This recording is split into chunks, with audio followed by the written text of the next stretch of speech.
요즘 제가 자주 보는 예능 프로그램 중에 신박한 정리라고 하는 프로그램이 있습니다.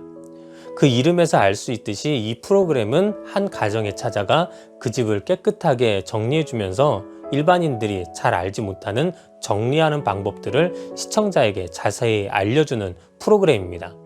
그래서 저도 처음에는 이 프로그램을 우리 집도 저런 방법으로 정리하면 되겠구나 라는 생각으로 시청하게 되었습니다. 그런데 참 신기한 것이 처음에는 이렇듯 단순히 집을 정리해주는 프로그램이라고만 생각했는데 계속해서 시청하다 보니까 어느 순간부터 이 프로그램을 통해 감동이 전달되고 있음을 깨닫게 되었습니다. 감동이 전달되었던 이유는 그 정리가 그들의 집뿐만 아니라 그들의 삶까지도 정리하고 회복시키는 모습을 보여주었기 때문입니다. 그 가정의 물건을 정리하는 과정 속에서 그들의 삶이 드러나기 시작하였고 또 그들이 그동안 잊고 살았던 소중한 것들과 반드시 버려야 했지만 그러지 못해서 쥐고 살았던 그들의 아픈 추억과 과거들이 보이기 시작하였던 것입니다. 그래서 그들이 실제 자신의 물건을 하나하나 정리하면서 자신의 인생을 다시 한번 되돌아보고 정리할 수 있게 되었고 이로 인해 그 삶이 회복과 변화의 길로 들어설 수 있게 되었던 것입니다. 저는 이 프로그램을 보면서 우리 믿는 자들의 인생도 또 우리의 신앙의 삶도 바로 이런 신박한 정리가 반드시 필요하다라는 생각을 갖게 되었습니다. 사람은 유한한 생명을 가지고 있기에 누구도 예외 없이 언젠가는 반드시 인생의 마지막을 경험하게 됩니다. 성경 시편 90편 10절에도 우리의 연수가 70이요 강건하면 80이라도 그 연수의 자랑은 수고와 슬픔뿐이요 신속히 가니 우리가 날아가나이다 라고 증거하면서 우리 인간은 생명이 유한한 존재임을 분명히 밝히고 있습니다. 그런데 사람들은 마치 자신이 천년만년을 살 것처럼 생각하곤 합니다. 또 어떤 사람들은 사람의 그런 생각이 인간을 죽음을 잊고 살 수 있도록 만들어준다라고까지 주장하기도 합니다. 이는 믿음의 존재 유무를 떠나 세상 모든 사람들에게 해당되는 말입니다. 하지만 이처럼 자신의 마지막을 생각하지 않고 살아가고자 하는 인간의 생각이 때론 지금의 내 삶과 신앙을 정리되지 않은 상태로 방관해버리는 이유가 되기도 합니다. 그래서 여전히 꼭 붙들어야 할 것들이 아닌 붙들지 않아도 되는 것 혹은 붙들지 말아야 하는 것을 붙들고서 마치 그것을 놓으면 죽을 것이라고 착각하며 살 때가 우리는 있는 것입니다. 신박한 정리라는 프로그램에서도 보면 처음엔 그 집주인이 막 물건을 안 버리려고 합니다. 이건 나에게 이런 추억이 있는 물건입니다. 이건 나한테 이런 의미가 있는 물건이라서 절대 버릴 수 없습니다. 라고 그들은 말합니다. 하지만 그 모든 것을 결국 비워내었을 때 그들은 비로소 자신이 인생에서 놓치고 있었던 것이 무엇인지를 다시 보게 되고 그로 인해 자신의 삶을 더 나은 방향으로 수정하고 삶의 문제에서 회복할 수 있게 되었다는 것입니다. 마찬가지로 우리 믿음의 사람들에게도 이러한 신앙의 삶의 정리가 반드시 필요합니다. 신앙의 삶이 정리될 때 자신이 속한 교회에서의 삶, 또 세상에서의 삶 속에서 우린 더욱 분명한 하나님의 길을 발견할 수 있게 되고 나아가 흔들리지 않는 굳건한 믿음이 무엇인지를 깨닫게 되어 결국 우리가 그토록 꿈꾸는 어떤 순간 속에서도 하나님과 동행하는 삶이 가능하게 되는 것입니다. 그래서 저는 오늘 사도행전에서 나온 사도 바울의 모습을 통해 믿음의 사람들의 신앙은 어떤 기준으로 정리되어야 하는지 함께 알아보고 은혜를 나누고자 합니다. 오늘 성경 본문이 속해 있는 사도행전 19장부터 21장은 사도 바울의 3차 전도 여행의 내용을 다루는 부분입니다. 특히 오늘 우리가 읽은 본문은 그가 3차 전도 여행을 정리하면서 그동안 열심으로 자신을 도왔던 에베소의 장로들에게 고별 설교를 하는 장면입니다. 먼저 사도 바울은 자신에게 앞으로 어떤 일이 일어날지 모르지만 자신이 예루살렘으로 가는 것은 모두 성령의 인도하심이라고 분명히 밝히고 있습니다. 성경을 보면 금방 사도 바울이 이야기했던 것처럼 그곳에서 어떤 일이 벌어질지 나는 모르지만 즉 하나님이 알려주지 않으셨지만 나에게 그곳으로 가라고 명령하셨다는 것은 하나님께서 믿음의 사람들을 인도하시는 독특한 방법 중 하나입니다.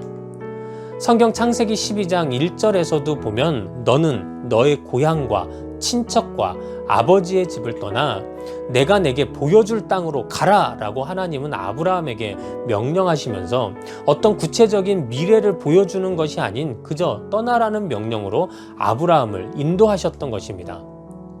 하나님은 그런 형태로 모세에게 이스라엘의 출애굽을 명령하셨고 또 오늘 성경 속 사도 바울에게도 예루살렘으로의 이동을 명령하셨던 것입니다. 우리는 여기서 우리 신앙의 삶을 정리하는 첫 번째 기준을 발견하게 됩니다. 그 기준은 바로 오직 성령의 인도하심을 따라라는 기준입니다. 우리는 오직 성령의 인도하심에 따라 내 삶의 방향을 정하고 나아가야 하고 또 내 삶을 되돌아보며 그 일이 성령의 인도하심이었는지를 생각해 보아야만 합니다. 오늘 성경 속 사도 바울의 그 첫 번째 고백은 비록 저 예루살렘에 가면 어떤 일이 벌어질지 난 알지 못하지만 그곳이 성령 하나님께서 나에게 가라고 명령하신 곳이기에 난 아멘하고 순종하며 나아갈 것이다 라는 그의 믿음의 고백이었던 것입니다. 오늘 우리 믿음의 사람들도 내 신앙의 삶을 되돌아보고 또 나아가고자 할 때 그 정리의 첫 번째 기준은 이와 같은 성령의 인도하심이 되어야 함을 반드시 믿으시기 바랍니다. 그런데 우리도 나름대로는 늘 기도하고 예배하면서 성령의 인도하심을 받는다고 생각하고 있는데 왜 내 신앙의 삶 속에서 무엇인가가 정리되는 기분이 드는 것이 아니라 오히려 시간이 지날수록 더 꼬여만 가고 또 답답해져만 간다고 그렇게 생각이 드는 이유가 과연 무엇일까요? 그것은 정말 많은 분들이 온전한 성령의 인도하심이 아닌 성령의 인도하심을 가장한 그릇된 나의 기준에 따라 삶을 살고 있기 때문인 것입니다. 우리가 얼마 전 함께 나누었던 다윗과 사울의 이야기에서도 다윗은 온전히 하나님의 명령에 귀 기울이며 순종하며 따라갔지만 사울은 하나님의 뜻을 구하지도 않고 조금만 자신에게 유리한 상황이라 생각되면 하나님께서 나를 도우신다라고 스스로 단정지어 선포하고 말았던 것입니다. 이는 우리도 마찬가지입니다. 제가 목회를 하면서 참 많이 보게 되는 성도님들의 안타까운 모습 중 하나가 성령 하나님의 인도하심에 순종하며 따르는 자들보다 자신에게 좋은 것을 마치 그것이 성령의 인도하심이라고 착각하고 사는 자들이 훨씬 더 많더라는 것입니다. 그러니 늘 삶 속에서 하나님의 인도하심보다는 나의 방법, 나의 기준, 나의 생각이 앞설 수밖에 없게 되고 결국 내가 좋은 대로만 행하다가 그 길 끝에서 엉망이 되어버린 자신의 삶을 만날 수밖에 없었던 것입니다. 그러니 우리는 내 기준과 내 삶의 유익이 아닌 오직 성령의 인도하심과 명령에 민감하게 귀 기울이고 또 순종하며 나아가야만 하는 것입니다. 그리고 바로 이때 우리에게 가장 필요한 것이 바로 믿음임을 우리는 기억해야 합니다. 이 길이 내가 원하는 길과 다를지라도 하나님께서 명령하셨으니 그 길에 하나님께서 나와 함께 하실 것이다 라는 믿음. 그리고 나아가 내가 이 명령에 순종함으로 하나님께서는 이 일을 통해 반드시 선한 일을 이루실 것이다 라고 하는 믿음. 그 믿음이 있는 자는 어떤 환경 속에서도 성령의 인도하심에 따라 나아가는 자가 되는 것을 우리는 믿어야 할 것입니다. 바라기는 오늘 여러분들의 삶도 이와 같이 여러분들의 삶과 신앙을 정리하는 그 첫 번째 기준이 바로 성령의 인도하심이 되시기를 주님의 이름으로 축원합니다. 자, 그럼 두 번째로 우리가 또 바라봐야 할 우리의 신앙의 삶의 정리 기준은 무엇일까요? 사도 바울은 오늘 성경 본문 23절에서 오직 성령이 각 성에서 내게 증언하여 결박과 환난이 나를 기다린다 하시나 라고 말합니다. 여러분, 이게 무슨 말일까요? 이 말을 이전의 말씀들과 연결해서 생각해 보면 분명 성령께서는 사도 바울이 예루살렘에서 무슨 일을 당할지 구체적으로 알려주지는 않으셨지만 이거 하나만은 분명하게 알려주셨는데 그것이 바로 그가 그곳에서 결박과 환난을 당한다는 것이었습니다. 그러니 이 고별 설교를 하고 있는 사도 바울의 심정이 어땠을까요? 그곳에서 그동안 고생한 나를 위해 하나님께서 이제 각종 부와 권력을 준비하시고 계신다라고 하셨다라고 해야 사도 바울도 좀 신나서 예루살렘으로 갈 수 있었을 텐데 자신의 뜻도 아니라 성령께서 가라고 해서 가는 건데 그곳에서 준비되어 있는 것이 결박과 환난이라니 이게 얼마나 사도 바울의 마음을 힘들게 하였겠냐는 것입니다. 어쩌면 요나와 같이 사도 바울도 도망쳐버리고 싶었을지도 모릅니다. 하지만 오늘 성경 속 사도 바울은 그 환란이 있음에도 불구하고 자신은 도망치지 않고 예루살렘으로 갈 것이라고 분명하게 말하고 있었습니다. 그래서 본문 25절에서도 사도 바울은 에베소의 장로들에게 이제는 여러분이 다 내 얼굴을 다시 보지 못할 줄 아노라 라고 비장함이 드러나는 마지막 작별 인사까지 했던 것입니다. 그런데 우리는 여기서 우리가 그동안 가지고 있었던 믿음과는 좀 다른 모습을 발견하게 됩니다. 우리는 흔히 하나님은 좋으신 하나님이시고 자기를 찾는 자들에게 상 주시는 하나님이시고 또 우리를 너무나도 사랑하시는 하나님이시기 때문에 우리가 하나님의 말씀에 순종만 잘하면 하나님이 나를 더욱 좋은 길로 인도하시고 또 나를 위해 세상에 놀라운 선물을 허락해 주신 것이다 라고 믿고 있습니다. 그것도 반드시. 그래서 우리는 때로 누군가의 삶 속에서 나타나는 결과들을 보면서 그 사람의 믿음을 평가할 때가 있는 것입니다.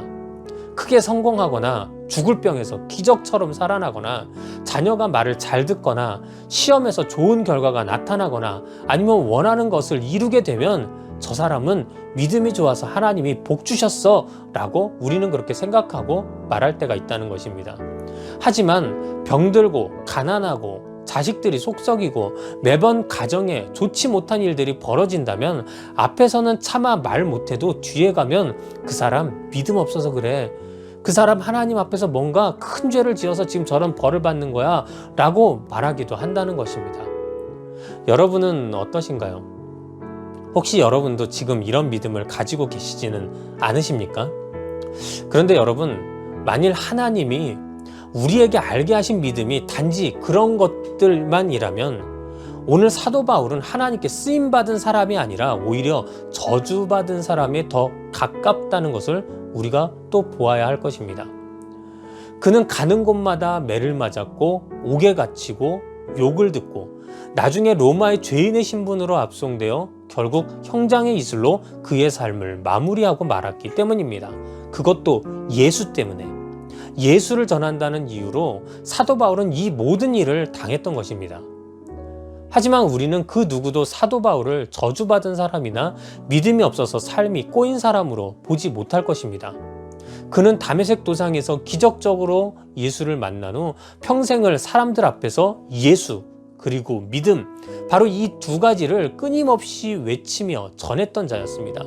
실로 그는 예수 중심의 사람이었으며 또 오직 믿음으로 삶을 사는 자였던 것입니다. 그래서 우리는 그동안 우리가 알고 있었던 믿음에 대한 정의를 이 시간 다시 한번 확인하고 정리할 필요가 있습니다. 성경은 분명 히브리서 11장 6절에 믿음이 없이는 하나님을 기쁘시게 하지 못하나니 하나님께 나아가는 자는 반드시 그가 계신 것과 또한 그가 자기를 찾는 자들에게 상 주시는 이심을 믿어야 할지니라 라고 증거하고 있습니다. 이 말씀 속에서 우리는 믿음에 대한 정의를 보게 되는데요. 우리가 가져야 할 믿음은 지금도 살아 역사하시는 살아계신 하나님에 대한 믿음과 또 자기를 찾는 자들에게 상 주시는 좋으신 하나님에 대한 믿음이어야 한다고 성경은 말하고 있는 것입니다. 그런데 이 본문에서 우리가 가장 많이 혼동하는 개념이 하나 있습니다. 그것이 바로 하나님이 우리에게 주시겠다고 하신 상에 대한 개념입니다. 우리는 이 상을 세상에서 우리가 얻게 되는 부와 성공, 인정과 건강 등으로만 바라보곤 합니다. 하지만 이 상은 단순히 우리가 흔하게 아는 그런 세상의 유익만을 말하는 것은 절대 아닙니다. 이 상은 근본적으로는 하나님께서 하나님의 자녀인 우리들에게 하나님 자신을 주시겠다고 말씀하신 것입니다. 실제 성경 창세기 15장 1절에서 하나님은 아브라함아 두려워하지 말라. 나는 내 방패요 너의 지극히 큰 상급이니라 라고 아브라함에게 말씀하시면서 하나님 본인이 우리에게 가장 큰 상임을 말씀하시고 있습니다. 이처럼 상으로 하나님 자신을 우리에게 주셨기에 우리에게는 예수 그리스도로 인한 하나님과 화평케 되는 길이 열리게 되었고 죄의 문제를 영원히 해결할 수 있는 길이 열리게 되었으며 결국 우리의 생명이 영원히 죽을 수밖에 없는 자리에서 영원토록 사는 자리로 옮겨질 수 있었던 것입니다. 이런 큰 상을 하나님은 자기 자신으로 우리에게 주셨던 것입니다. 그러나 사람은 이런 상을 가치 없다고 여기고 그저 내 손에 잡히고 내 눈에 보이는 세상의 것들만을 상으로 간구하고 있으니 그 믿음이 온전할 수 없었던 것입니다.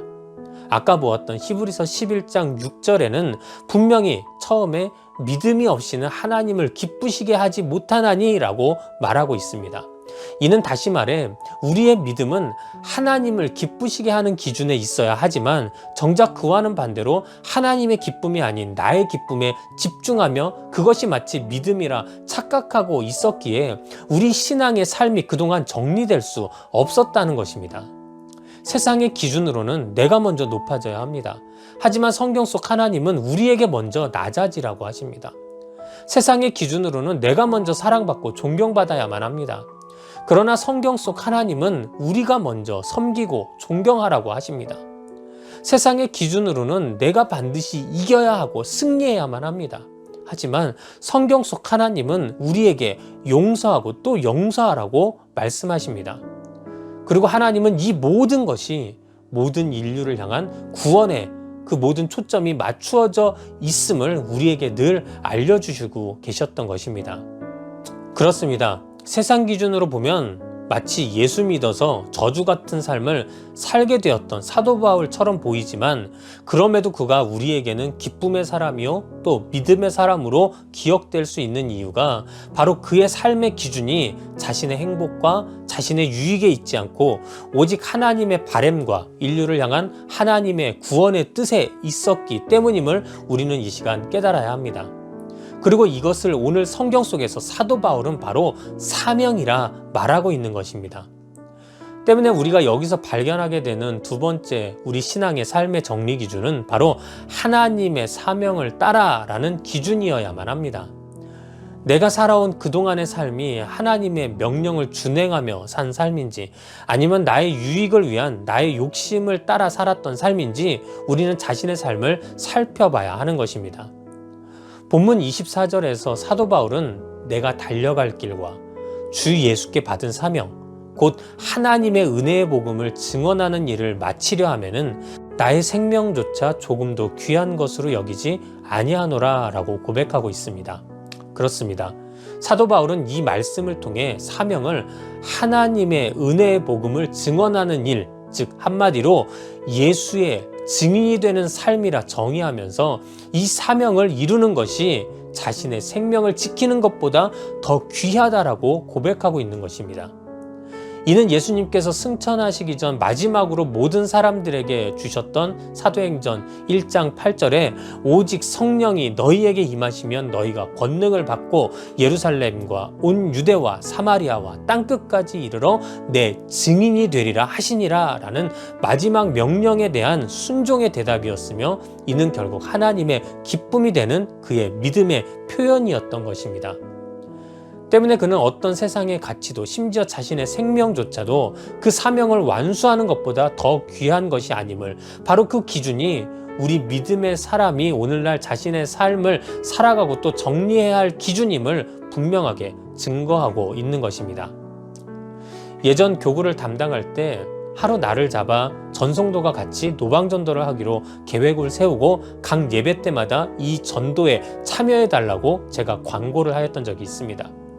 하지만 노방전도가 주로 오전 중에 진행되었기에 직장에 나가 일하셔야 하는 분들은 솔직히 참여하기가 어려웠습니다. 그러다 보니 노방전도에는 항상 직장에 나가지 않는 권사님들과 여성 집사님들이 주로 참석하셨습니다. 그런데 노방전도 당일날 모임분들을 보면서 저는 깜짝 놀라고 말았습니다. 제가 놀란 이유가 그 많은 여성 권사님들 또 집사님들 사이에 한 장로님이 앉아 계셨던 것입니다. 그것도 그 시간에 한창 일을 하셔야 하는 분인데 자신의 일터를 뒤로 하고 그 자리에 앉아 계셨던 것입니다.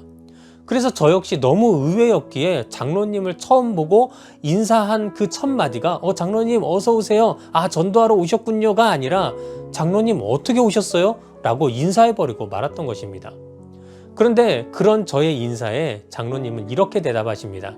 목사님이 전도하러 나오라고 하셨잖아요. 전도하는 것보다 중요한 일이 있나요? 그래서 그 말씀에 순종하고 아멘하며 나왔습니다 라고 아주 명확하게 대답하시는 것이었습니다. 그 장로님의 대답이 어찌 보면 너무나도 당연한 대답이었지만 그 대답은 또한 저를 참 부끄럽게 만드는 대답이기도 하였습니다. 왜냐하면 저는 남성예에서 노방전도에 참여할 것을 광고는 하였지만 정작 저의 마음속으로는 에이, 이분들 돈 벌러 나가셔야 하는데 설마 오겠어? 라고 생각하고는 별 기대하지 않고 광고하였던 것입니다. 그런데 자신이 돈 버는 일보다 예수를 전하는 것이 더욱 중요하다고 그 자리에 나온 장로님의 대답을 듣는 순간 내가 입술로는 믿음을 말해놓고 정작 머리로는 세상 기준대로 생각하고 있었구나 라고 하는 생각이 저에게 들게 되었던 것입니다. 우리가 가진 신앙의 삶의 기준은 바로 이와 같아야 합니다. 오늘 장로님이 보여주셨던 그 믿음처럼, 그리고 사도 바울이 이 사명을 마치는 것이 내 생명보다 귀하다라고 말하면서 나아갔던 것처럼 우리 역시 주님의 은혜를 위해서라면 내 삶의 세상적 기준을 내려놓을 수 있어야만 하는 것입니다. 이는 단순히 우리에게 전도하라라고 하는 것을 넘어서서 우리의 모든 삶의 기준이 복음 그리고 예수라는 기준에 있어야 함을 분명히 우리에게 알려주고 있는 것입니다. 교회 다니니까 착해야만 한다가 아니라 복음을 증거하기 위해 우리는 이웃에게 선한 모습으로 다가갈 수 있어야 한다는 것입니다. 교회 다니니까 좀 손해보는 것도 괜찮다가 아니라 복음을 증거하기 위해 우리는 때로 손해도 감수할 수 있어야 한다는 것입니다. 교회 다니니까 이해하고 사랑해야만 한다가 아니라 복음의 증인이 되기 위해서 우린 주의 사랑으로 이해하고 사랑해야만 하는 것입니다. 이처럼 우리의 삶이 사명에 따라 정리될 때 우리는 오늘 사도 바울과 같이 세상의 기준과 방법이 아닌 오직 하나님의 기준과 방법으로 작게는 내 주변에서부터 넓게는 온 세상에 복음의 증인이 될 수 있음을 반드시 믿어야 할 것입니다. 사랑하는 여러분, 이제 말씀을 마치겠습니다. 신박한 정리에서 보면 정리를 위해 가장 먼저 예외 없이 해야 하는 일이 있습니다. 그것은 바로 비워내기입니다. 내 삶을 먼저 비워내야 그곳에서 우리는 새로운 가치와 삶을 시작할 수 있게 되는 것입니다. 이는 우리도 마찬가지여야 합니다. 우리 역시 아직까지 내가 붙들고 살았던 하나님의 기쁨이 아닌 나의 기쁨을 위한 욕심을, 그리고 하나님이 주신 사명이 아닌 나의 유익을 위한 바램들을, 그리고 하나님이 알려주신 삶이 아닌 내가 보기 좋은 삶의 방법들을 이제는 십자가 앞에서 먼저 비워내야만 하는 것입니다. 그 후 내 신앙의 삶을 성령의 인도하심에 따라, 그리고 하나님의 사명을 따라 정리하기 시작할 때 우리는 오늘 사도 바울과 같은 하나님께 속한 믿음의 사람이 될 수 있음을 반드시 믿어야 할 것입니다. 바라기는 오늘도 말씀으로 함께 은혜 나눈 모든 분들 역시 이러한 기준으로 우리의 신앙의 삶을 온전히 정리하여 하나님의 귀한 자녀들이요 또 세상에 온전한 그리스도의 복음을 전하는 사명자들이 되시기를 주님의 이름으로 축원합니다.